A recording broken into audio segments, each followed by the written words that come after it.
আসসালামু আলাইকুম এভরিওয়ান। আজকে ছিল রমজানের 6 নাম্বার রোজা। তো শিহরি করে আমি একটু ঘুমিয়েছিলাম। এরপর ফজরের নামাজ পড়তে গেলাম। ফজরের নামাজ শেষ করে দোকানে যাচ্ছি সার নেওয়ার জন্য। তোমরা তো জানো আমি কৃষি ভিডিও দেই। তো আমাদের যে ক্ষীরার জমি আছে সেটাতে ইউরিয়া আর ফসফেট দিতে হবে, বাবা সেটা নিয়ে যাইতে বলছে। তো চলে আসলাম দোকানে। দোকান থেকে সার নিয়ে সোজা জমির দিকে রাস্তা ধরলাম। দেখুন বাহিরের প্রাকৃতিক পরিবেশটা কত সুন্দর, আর আমার হাতে এই যে সার। তোমরা তো জানো আমরা ক্ষীরার গাছগুলো অনেক আগেই লাগাইছি, কিন্তু শীতের কারণে বিভিন্ন সমস্যার কারণে বাড়তেছিল না। এর জন্য এক্সট্রা করে খাবার দিতে হচ্ছে যাতে দ্রুত করে বাড়ে। এরপর বাড়ি এসে জহরের নামাজটি পড়ে নিলাম। নামাজ শেষ করে বাইরে বের হয়ে দেখি কয়েকটা ভাই মিলে কারেন্টের খাম্বা পড়তেছিল, আর আমার ছোট ভাইরা সেখানে বসে বসে দেখতেছে। এখানে কিছু সময় আড্ডা দেওয়ার পর বাড়িতে এসে আসরের নামাজটা পড়ে নিলাম। এরপর আসরের পর যে সময়টা, এই সময়টা যেতে চায় না। তো দেখতেছি বাড়িতে একটা নতুন রাইস কুকার আনা হয়েছে, এটা এখনো খোলা হয় নাই। তো খুলে দেখতেছি সবকিছু কমপ্লিট আছে কিনা।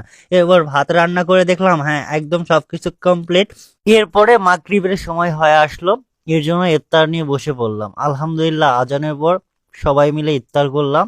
আজকের মতো ব্লগটা এখানেই শেষ। সকলে একটু সাবস্ক্রাইব করে পাশে থাকবে।